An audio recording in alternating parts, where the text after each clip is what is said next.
Launch Adobe Photoshop from the Start menu. Once Adobe Photoshop is started, you can see this user interface. On the left-hand side at the top of the screen, you can see menu buttons like any other application. In the middle of the application towards the left-hand side, you can see some frequently used options. You can see the recent files if you have any in the center of this screen. For now, click on the New File button to check some more parameters. The moment you click on the New File button, you will be presented with some more options related to the dimensions of the documents.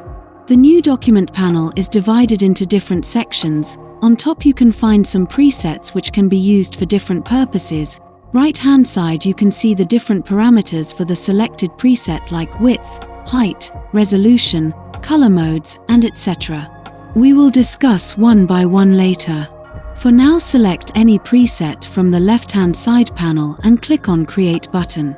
The very next moment you will be going to get a white Untitled 01 image in front of you. This can be called your canvas for the digital creation. Once you create the new document, there will be new elements present in your application.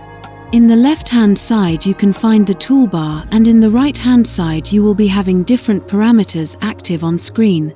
We will check all of them in the next video. Till then, take care.